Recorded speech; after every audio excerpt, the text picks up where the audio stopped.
on the Deseret First Credit Union hotline via Zoom is our friend Cam Mellor of SB Nation, College Football Insider. Cam, it is wonderful to have you back on the show, and it is even more wonderful that we are discussing actual football that will be played.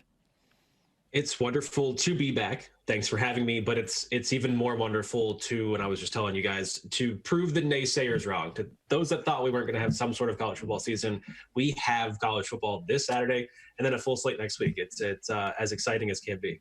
Yeah, and I was one of those people where I was like, it sounds like we may not have this, so this is a good feeling. Let's talk about this. We were talking about what we call a blue-goggled topic, meaning, okay, does BYU have is this their best chance to make the New Year's Six? The schedule's a little weaker. We think BYU will be better. 2 Power 5 leagues not playing. We don't know how the New Year's Six is going to play, but what are your thoughts on this crazy August 25th topic we've thrown out? It is a little crazy. I think this is the year of a Cinderella team, of a school or independent school that gets in. I just don't know with 6 games and maybe even 2 more, an 8-game schedule that warrants enough when you're going to have a team like Cincinnati that's going to be 10-1, maybe with an AAC championship game in there. So I think it's a little bit more difficult if we get these full schedules for the teams like that, those teams that are already in the top 25. And then once we drop off those Big 10 and Pac-12 schools out of the top 25, these teams rocket already into the top 8, essentially, UCF and Cincinnati. So I think it's a little bit more difficult. I think this helps BYU for publicity, and I think it gets them on the national stage a little bit more than I think they might have been usually. So I think it's good overall for the season, but it's a lot more difficult with just 6 games guaranteed or confirmed so far to get to crack that national top 25 picture. BYU hopes to get to 10 to 12 games. Does that change things for you if they have that amount of games and have perhaps another quality group of 5 team on there? Absolutely. And especially if you could add one of those teams that's in the group of 5 conversation for best team of their conference. But it all then relies on Zach Wilson's shoulders. So here's hoping that I'm right, and here's hoping that Zach is who I think he can be this year too.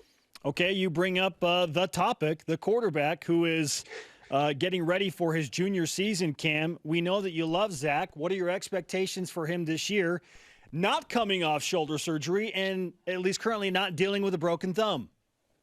Yeah, no injuries, no gauntlet of Power 5 teams to run through to start the season. He kind of gets to not coast into a Navy defense, but it gets to coast into the season essentially for what he's used to from his previous 2 seasons. So I think no injuries, a healthy bill of off season essentially with no spring ball to get himself hurt.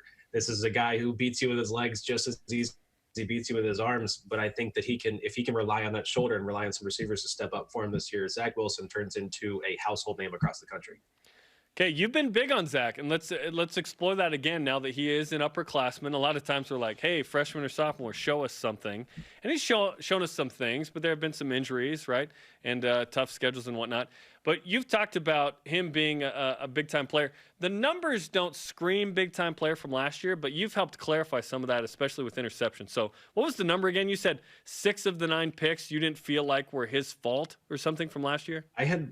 I had 7 that I deemed were not his fault. You Wow. look at it, there's receiver error, there is drops, there's misrun routes, there's different situations, passes batted at the line of scrimmage that, changed the trajectory. The one against Hawaii, I mean, it's thrown to the spot where the receiver's hands are. It just goes right through his hands and it's a pick. I mean, this is the one against Washington, I think maybe, or something. I forget. I've watched them times. They all run. 7 of those 9 were not deemed his fault. And granted, I was proven that there are a couple others that maybe he had a couple dropped interceptions too. So not quite, it should have been 9, but it shouldn't maybe have just been 2 either. So cleaning a little bit of that up. But I think this clean bill of health and then a 3rd year of the program, you get a little bit smarter, you get a little bit better. Where do you feel like he's going to take the biggest leap this year? I think it's going through the progressions. I think it's you look at the jump from sophomore to junior. It happens from freshman to sophomore, but I think sophomore to junior, you start seeing these guys understand the play calls. They're not worried about what they just said in the huddle, or they're not worried about what the coach is thinking about from the previous play. The maturity starts to age, and then you see the progression start to get a little field. So if number 1 is covered, number 2 is covered, he understands to dump it off or get out of the pocket and evade some some defenders to gain some yards. Live and play another down, but go through your progressions a little bit better in the junior year. Cam Mellor of SB Nation with us on BYU Sports Nation. Cam, you talked about the increased exposure that BYU will experience because they're playing on ESPN Monday Night Football on September 7th, and then they'll play in front of a national audience on CBS when they travel to West Point and take on Army for the first time ever. You said Zach Wilson could become a household name. Are the 2 games enough for Zach to propel himself into the national spotlight based on those TV windows?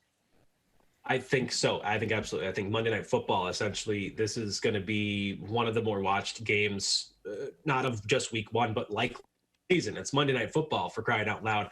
Get it on TV. Navy has a very distinct and unique large following, as does Army. So I think these two, maybe they're not the biggest of the schools in terms of group of 5 or independent play that you can have, but I do think that those such unique, distinct followings, and then this is huge for their offense or their defense as well, not just for Zach. So I think Zach can do what he can do against these defenses, but also for the BYU defense to sort of prove that they are maybe a little bit better than last year and stop those tricky option offenses that each of those two are going to run. So that's probably an underrated aspect of these games too. What other individuals are you looking at the first couple of weeks? Brady Christensen, left tackle. He's another guy. If Zach doesn't vault himself into, a household name, Brady Christensen can prove that he is a first-round talent this season as well. And I think against some of these talented edge rushers that Army always presents and Navy presents too, this is Brady Christensen time to just sort of set the edge.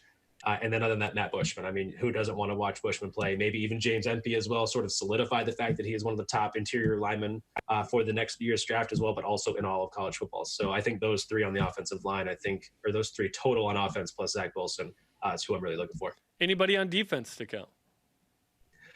Peyton Wilgar. I mean, if you have an amazing season last year, this guy does just about everything that you would want him to as a 3-down linebacker. So another year in the system, another year of health, off season as well. And this is I think it turns into maybe the best sophomore linebacker at the lower level, not the Power 5, and even sort of getting to that way. We've seen Carlton Marshall from Troy sort of vault himself after a sophomore year in group of 5 to people saying, okay, this is an NFL guy. And I think that's sort of where Wilgar can be after the end of the year.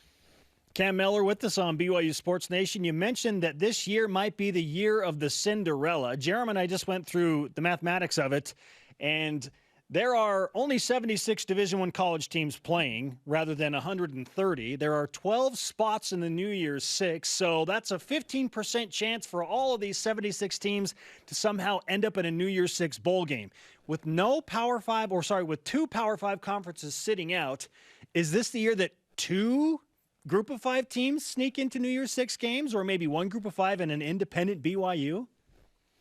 I can see 2. I can see 2 pretty easily. I can see but at that point, I'm not going to. I'm a UCF homer, born and raised in Orlando. Even though I didn't go there, they're probably my second favorite. But national I think champs, that UCF's baby. not a national champ. They're recognized. I just got to tell my wife about that last night. About that, they're actually officially recognized as a national champion nowadays. I think they're not a Cinderella if they make it. So I think at that, then yes, I think there is room for another one of a group of 5. And then, I mean, BYU, yeah, you'd have to add a few more games, get to even 10, I think, to be confident. But yeah, I mean, you got to look at it. You have the Rose Bowl that's completely open, no automatic bids there too. So, I mean, you have that as new schools. Let's face it, the Pac-12 never put anybody else in there anyway. So Pac-12, yeah, other than the Rose Bowl, Pac-12 never put anybody else anywhere else. So at that point, losing the Big Ten is probably the biggest asset to the group of 5, getting another school in there. Yeah, and Rose ends up being one of the semifinals, I think, this year. So those spots are unoccupied anyway. But who has your group of 5 vision right now in terms of who's the best team? I thought Boise State was going to make a real run at it this year with 7 home games. They had Florida State at home. They return a lot. The AAC is the squad, right? App State maybe wants to make a little run here. But who in the AAC sticks out for you? I mean, the main powers recently, Cincinnati and UCF, but I'm interested to see what happens with USF this year. They have players returning on defense and maybe the best secondary in the group of 5. So I think this is a team that if they get a little bit of plus play at the quarterback position this year, if Jordan McLeod can sort of step up and be a little bit better, I think they're returning some pretty solid players on offense. They're a little lean elsewhere, but I think their secondary, stops what you need to stop, and that's the pass in the AAC. So I think USF can surprise people, but I think I'd have to go chalk and say UCF or Cincinnati are probably the top 2. App State up there as well, and then watch out for Arkansas State too. No Memphis love. No Memphis love. I think it's a hard loss anytime you lose your head coach, and then you see what happens after that. We'll see how they utilize. Can't have much high hopes for them until we see maybe a week 1 or week 2 action from them. BYU obviously has Navy on the schedule out of the AAC. They also have a home game against Houston Should BYU fans be worried about what Houston is scheduled to bring to Provo in October? It's super interesting to see who actually plays for Houston again this year. We saw them, don a bunch of seniors that played 4 games, took their red shirt, and now they're back, but then they lose their quarterback. So if Clayton Tune can be a little bit better than what we saw down the stretch for him when he got in for De'Aaron King, I think Tune is a solid player. Marquez Stevenson is maybe the fastest player in the entire country, so you have to be able to stop their passing attack. So I think Houston, yes, you should absolutely be pretty scared of what Houston can do on the side of the ball. And then defense is sort of lackluster last year, but they do have some pretty solid players in the interior as well. So I think mainly if you stop Marquez Stevenson and stop the passing attack at Houston, you have a pretty good shot at winning. Feels like the national championship game is somewhat predictable at this point, yet it's kind of fun when it isn't, right? So there seem to be 3 top-heavy teams, Ohio State not in the mix, or so we think, right? Obviously Alabama and Clemson. Who else do you think's in the mix to compete for the national championship in this unique season? Until Lincoln Riley proves me wrong, I have to assume that this is a guy that's going to field one of the better quarterbacks in the entire country whenever he trots out, whoever he trots out to be behind center. So I'll go the winner of the Red River rivalry nowadays, we have to call it, not the shootout. So Oklahoma or Texas, I think at this point. Ehlinger and what feels like year 7 at Texas for Sam Ehlinger. This guy, I think he's taken it there. He's awesome, one of the better college quarterbacks or Texas quarterbacks of all time, and it's such an illustrious program. But he needs something to cement it as maybe one of the best to ever do it at Texas. So Texas can do it. I'm not ready to say Texas is back yet, although we will hear that for sure in the coming weeks that Texas is back.